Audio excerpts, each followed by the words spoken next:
తిరిగి BCN news కి స్వాగతం. కాళ్ల మండలం పెదమిరం వైఎస్ఆర్ కాంగ్రెస్ పార్టీ కార్యాలయంలో ఉండి మండల వైఎస్ఆర్ కాంగ్రెస్ పార్టీ అధ్యక్షులు పీవీఆర్కే ఆంజనేయరాజు జన్మదిన వేడుకలు నిర్వహించారు. ఈ సందర్భంగా ఉండి నియోజకవర్గ YSR Congress party incharge PVL Narasimharaju ఆంజనేయరాజుకు పుష్పగుచ్చాలతో జన్మదిన శుభాకాంక్షలు తెలియజేశారు. అనంతరం కేకును కట్ చేశారు. నియోజకవర్గం నుండి పార్టీ నాయకులు, కార్యకర్తలు, అభిమానులు తరలివచ్చి ఆయనను దుస్సాలువాలతో సత్కరించి జన్మదిన శుభాకాంక్షలు తెలియజేశారు. ఈ కార్యక్రమంలో ఆకివీడు, కాళ్ల మండలాల పార్టీ అధ్యక్షులు నంద్యాల లక్ష్మీ సీతారామయ్య, గణేష్ రాంబాబు, గ్రామ పార్టీ అధ్యక్షులు వేగేసిన జయరామకృష్ణంరాజు, పెన్మెత్స ప్రసాద్ రాజు, సాగిరాజు హరివర్మ, పెన్మెత్స రంగరాజు తదితరులు పాల్గొన్నారు.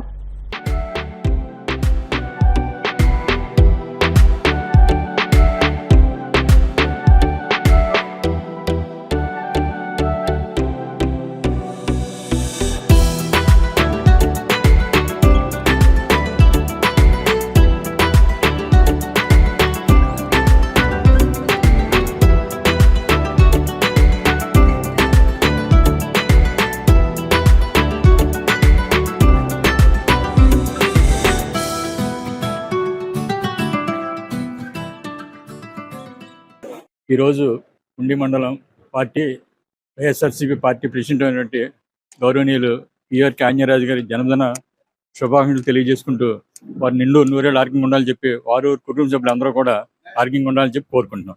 మా సోదరుడు పెనుమత్స ఆంజనేయరాజు గారు పుట్టినరోజు వేడుకలు పెదమరం ఆఫీసు నందు ఘనంగా జరుపుకోవడం జరిగింది.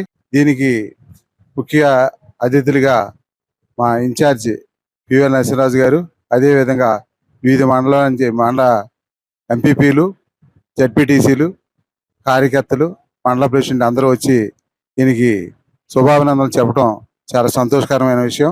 అదేవిధంగా ఈయన ఎప్పుడు ఇలాంటి పుట్టినరోజులు ఎన్నో చేసుకుని మరింత పార్టీని బలోపేతం చేసుకున్నట్టుగా కోరుకుంటూ, ఈరోజు పుట్టినరోజు జరుపుకుంటున్న మాకు అత్యంత ఆప్తులు వాండ గ్రామస్తులు ఆంజనేయరాజు గారు మరియు ఉండి వైఎస్ఆర్ కాంగ్రెస్ పార్టీ మండల అధ్యక్షులు వారు మన పీవీఎల్ గారు ఉండి నియోజకవర్గ పీవీఎల్ గారి ఆఫీస్లో పుట్టినరోజులు వేడుక జరుపుకుంటాం చాలా ఆనందంగా ఉంది. వారు పీవీఎల్ గారి సోదర సమ్మానులు. వారి సారథ్యంలో, ఆంజనేయ గారి సారథ్యంలో ఉండి మండలం, అలాగే పీవీఎల్ గారు ఉండి నియోజకవర్గంలో కూడా వారి సహకారంతో రాబోయే ఎన్నికల్లో పీవీఎల్ గారిని ఎమ్మెల్యే చేస్తారని కోరుకుంటూ, ఆ దేవుడు ఆయనకి ఆరోగ్యాలు ప్రసాదించాలని కోరుకుంటూ ఈ అవకాశం. ఉండి మండల వైఎస్ఆర్ కాంగ్రెస్ పార్టీ రథసారథి అయినటువంటి మన ఆంజనేయరాజు గారి జన్మదిన శుభాకాంక్షలు ఈ రోజున తెలియజేయడం, అలాగే వైఎస్ఆర్ కాంగ్రెస్ పార్టీ నరసింహరాజు గారి ఇన్ఛార్జ్ గారి ఆధ్వర్యంలో పెద్ద ఎత్తున కార్యకర్తలు అందరూ కూడా ఇక్కడికి తరలి వచ్చి మన జన్మదిన శుభాకాంక్షలు చేయడం చాలా సంతోషకరం.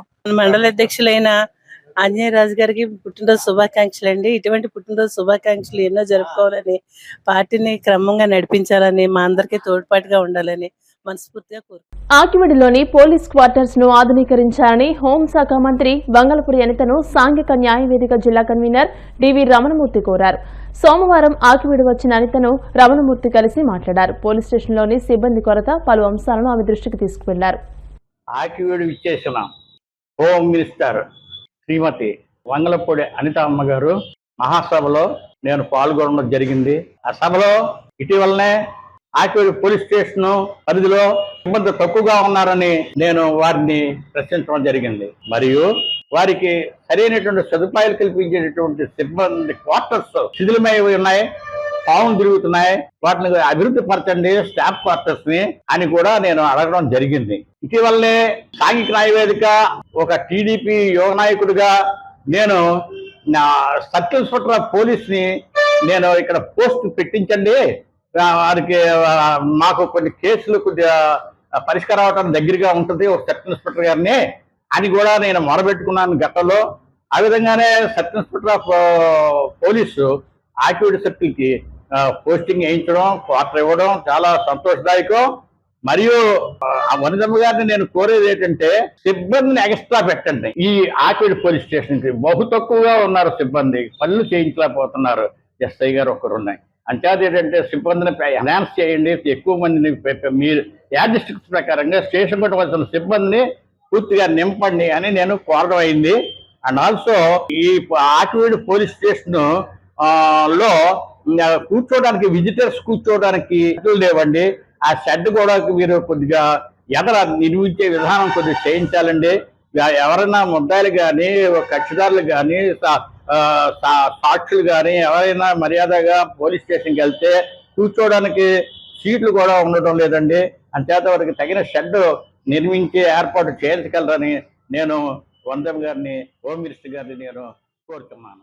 ఈస్ట్ ఆకివీడు ఫీల్డ్ కౌన్సిల్ ఎన్నిక జూలై 29వ తేదీ మంగళవారం ఆకివీడు సెంట్రల్ బాప్టిస్ట్ చర్చిలో జరుగుతుందని ఫీల్డ్ కౌన్సిల్ అధ్యక్షులు గాతల డేవిడ్ లివింగ్స్టన్ చెప్పారు. సోమవారం హోప్ బాప్టిస్ట్ చర్చిలో జరిగిన సమావేశంలో ఎన్నికల నియమావళిని వివరించారు. 11 సంఘాలకు గాను 33 మంది కౌన్సిల్ సభ్యులు ఈ ఎన్నికల్లో పాల్గొంటారని అన్నారు. ఇది బైలా ప్రకారం జరిగే ఎన్నికని అన్నారు. ఈ కార్యక్రమంలో బూరగ బెంజమిన్, వెంకటేష్, మద్దా యేసబు, మద్దా చలపతితో పాటు ఫీల్డ్ కౌన్సిల్ సభ్యులు పాల్గొన్నారు. ఎర్స్ట్రైల్ వెస్ట్ గోదావరి డిస్ట్రిక్ట్ రిప్రజెంట్ చేస్తున్నటువంటి ఈస్ట్ ఆకివీడు కౌన్సిల్ సమావేశం 29వ తేదీ మంగళవారం ఉదయం 10:30 గంటలకు ఆకివీడులో ఉన్నటువంటి సెంట్రల్ బాప్టిస్ట్ చర్చిలో జనరల్ బాడీ సమావేశం జరుగుతుంది. ఆ సమావేశంలో 33 మంది సభ్యులు 11 గ్రామాలకు 11 సంఘాలకు చెందినటువంటి సంఘాపంతో కలిపి లేమన్ మెంబర్తో కలిసి ఆ రోజున సర్వసభ్య సమావేశం ఏర్పాటు చేయడం జరుగుతుంది. ఆ సమావేశంలో రాబోయే 2 సంవత్సరాలకి నూతన కార్యవర్గాన్ని కూడా ఎన్నుకోవటం జరుగుతుందని మూలంగా మీకు అందరూ కూడా తెలియజేస్తున్నాను. ఇప్పటివరకు అపోహ ఏంటంటే ఎటువంటి చట్టబద్ధత లేని బైలాకు వ్యతిరేకంగా, నిబంధన నియమాలకు వ్యతిరేకంగా కొంతమంది కౌన్సిల్ ఎన్నికైనట్టు కౌన్సిల్ అధ్యక్షుడిగా ఉన్నట్టు కొన్ని పత్రికా ప్రకటనలు జారీ చేస్తూ అయోమయాన్ని సృష్టిస్తున్నారు. అది పూర్తిగా వాస్తవానికి విరుద్ధం. చట్ట ప్రకారం, బైలా ప్రకారం, నిబంధన నియమావళి ప్రకారం నోటీస్ పంపించాం. రేపు మంగళవారం జరగబోయే కౌన్సిల్ సమావేశాల్లో రాబోయే 2 సంవత్సరాలు కూడా నూతన కార్యవర్గాన్ని ఎన్నిక చేసుకుంటున్నాం. అందరూ కూడా సహకరించాలని కోరి ప్రార్థిస్తున్నాం. ఈ రోజుల్లో పుట్టినరోజులంటే కేక్ కట్ చేసి సినిమాలకు, రెస్టారెంట్లకు వెళ్లి ఎంజాయ్ చేస్తారు యువత. కానీ భీమవరం మెంటవారి తోటకు చెందిన చింటూ అనే యువకుడు మాత్రం దానికి భిన్నంగా తమ స్నేహితులతో కలిసి తన 20వ పుట్టినరోజు సందర్భంగా రక్తదానం చేసి ప్రభుత్వ ఆసుపత్రిలో రోగులకు పండ్లు, నిరుపేదలకు ఆహార పొట్లాలు పంపిణీ చేసి యువతకు ఆదర్శంగా నిలిచాడు. రాబోయే రోజుల్లో ఇలాంటి కార్యక్రమాలు ఎక్కువగా చేస్తానని, ప్రతి ఒక్కరూ కూడా తమ స్థాయిని బట్టి సేవా కార్యక్రమాలు చేస్తే పట్టణంలో ఉన్న నిరుపేదలకు చేయూతనందించవచ్చని అన్నారు.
వార్తలు ముగించే ముందు ముఖ్యాంశాలు మరోసారి. ప్రతిపక్ష హోదాను అడ్డుకునే స్థితికి వైసీపీని ప్రజలు దిగజార్చారు. ఆకివీడులో జరిగిన సుపరిపాలనలో తొలిడుగు కార్యక్రమంలో రాష్ట్ర హోంశాఖ మంత్రి అనిత. బాబు షూరిటీ మోసం గ్యారంటీ కార్యక్రమాన్ని గ్రామ స్థాయిలో పార్టీ నాయకులు, కార్యకర్తలు జయప్రదం చేయాలి. ఉండి నియోజకవర్గ YSRCP convener PVL. Fee reimbursement బకాయిలను తక్షణమే విడుదల చేయాలి. ఫీజుల బకాయిల పేరుతో విద్యార్థులకు సర్టిఫికెట్ల నిరాకరణ సరికాదు. సిపిఎం జిల్లా కార్యదర్శి గోపాలన్. పంచారామక్షేత్రం గునుపూడి శ్రీ ఉమా సోమేశ్వర జనార్దన స్వామి దేవస్థానం నిత్యాన్నదాన ట్రస్ట్ కు దాతల విరాళం. ఈ వార్తలు ఇంతటితో సమాప్తం. మరిన్ని వార్తల కోసం BCN digital YouTube channel, Facebook page ని ఫాలో అవ్వండి. అప్డేటెడ్ వార్తల కోసం ప్లీజ్ సబ్స్క్రైబ్.